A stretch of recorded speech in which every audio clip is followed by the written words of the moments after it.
On the subject of peace itself, what a time we're living in right now. I don't think that we can have a meaningful dialogue on that particular subject without also broaching history and inclusion and fairness and equality and equity, and especially a deep awareness of current and active events right now. We should all be able to thrive without fear of negative circumstances that impact our well-being. We just need to be able to say when things are not easy. I think it's how we cope and it's how we process, it's how we survive and how we learn. How do you deal with these tough questions? How do you deal with conflicting viewpoints? How do you define peace? For many, it's the absence of power.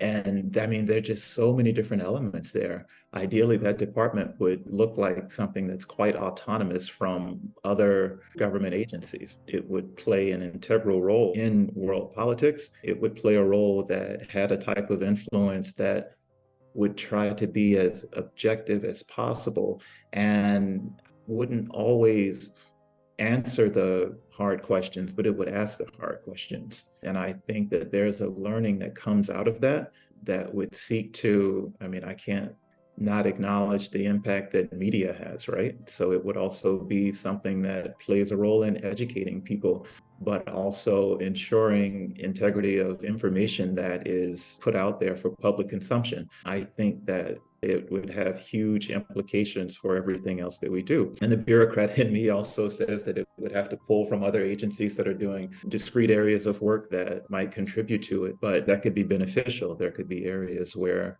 it should very much be involved and could pull scope from others. I want to share some of those stories and elements of my life that have led me to where I am now. I think the notion of helping and being there for one another took root in me from the time that I was a child, and I was taught to actively engage everyone around me and to always be ready for service to others of any kind. My name is Aaron Miles, and I'm a native of North Carolina.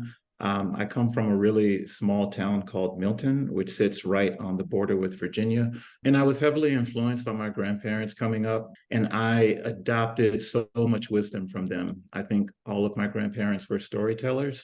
So many lessons were taught that came from them sharing their own life experiences and things that they had seen in life and the impact that those experiences had on their own lives. I think for them growing up in the 30s and 40s, they all had stories of racism and discrimination and poverty and different types of adversity.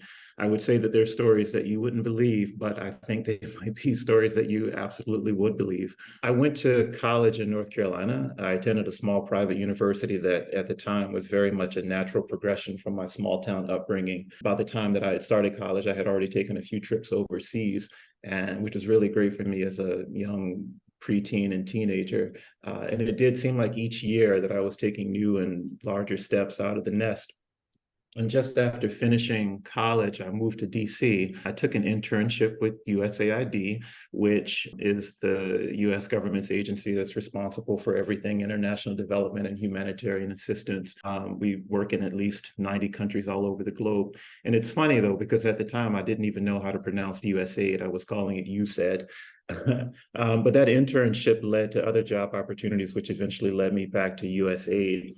And I ended up working there for more than 10 years. And I started in a junior role, and I was able to work my way up through various opportunities, including becoming a Foreign Service Education Officer. I visited Haiti in 2010 after the earthquake, was there to help establish an interagency coordinating unit with all the government agencies that were involved. And I went to Liberia in 2015 after the Ebola outbreak to help ramp up coordinated assistance with the healthcare workforce that was really struggling at the time, as you might imagine. Fast forward a few years, and I was privileged to take an overseas assignment with USAID, and I moved to Afghanistan, where I became the team leader for higher education. I was in Kabul for about 2 years, and in that time, we had established partnerships with 13 universities to set up technical degree programs, which would eventually support Afghan youth to take on leadership roles in the country. And we supported Afghan women with leadership and skills development programs and ensured that they had an equal opportunity to partake in those degree programs as well.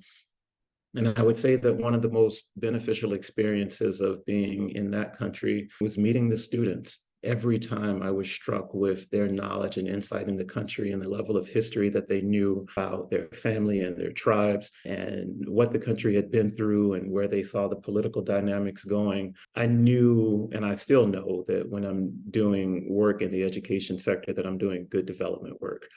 Fast forward again, I moved to Tanzania. I fell in love with culture and the people and with the food and music and the natural beauty of the country. And the work was fascinating too.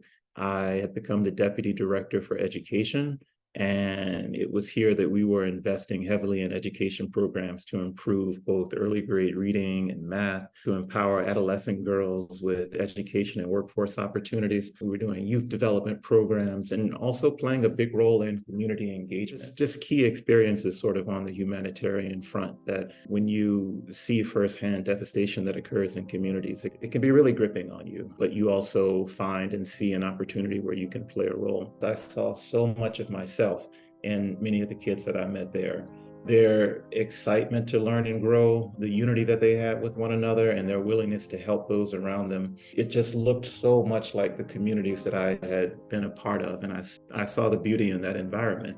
The constant thread in all of my professional experiences has been my interaction with youth and young adults, both seeing myself in their lives and seeing the impact that education and community has played in their development. What's interesting about Afghanistan and Tanzania and DC and my personal background is, and what I see in so many places, is the opportunity for young people to step in and be drivers of change, so long as they are given the opportunity to grow and excel and to speak their minds. Every generation looks at their circumstances and they consider ways to make it better.